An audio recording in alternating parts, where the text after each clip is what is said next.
Hi guys! So may napanood ako na isang video ng isang babae na yung tanong is about kung ano yung multo niya. Pero yung multo niya, di ba trending yung about sa multo na yung multo niya is hindi para sa sarili niya, kundi para sa nanay niya na what if yung mother niya is hindi maaga nag-asawa, what if yung mother niya is hindi maaga nagkaanak, what if yung nanay niya is naranasan yung mga bagay na nararanasan niya ngayon or nagawa yung mga gusto niyang gawin kung dalaga pa siya.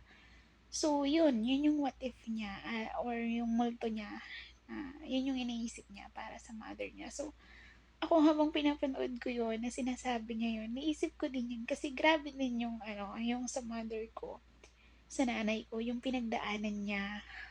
Maaga siya nag-asawa, tapos to think na hindi niya gusto yung buhay may asawa that time. At uso kasi sa dati nung panahon nila, yung parents ang magde-decide kapag nagustuhan sila ng lalaki, liligawan ng lalaki, yung parents ng babae. Kahit hindi nila gusto yung lalaki, pag nagustuhan ng parents mo is yun yung magiging asawa mo at that time sa buhay nila, or pwede na silang magdesisyon kung gugustuhin nila o hindi. Ang choice nila is umalis sa lugar, tumakas, or yun, lumayo para hindi makapag-asawa. Pero that time, hindi nagawa ng parents ko or ng nanay ko. At no choice siya, kundi ang maikasal or mag-asawa. 14 years old lang siya at 19 yung tatay ko that time. Tapos, sabi niya nga, pag nagkukwento siya, is hindi niya to, that time, hindi niya mahal yung tatay ko or hindi niya gusto. Pag sumusulat or gumagawa ng love letter yung tatay ko, is parang sa lola daw, sa lola ko binibigay sa nanay niya. So, ayun, parang ang nililigawan is yung parents niya. So, ganun yung story nila. At, yun nga, hindi rin naging madali yung buhay niya bilang may asawa. At dumami kami.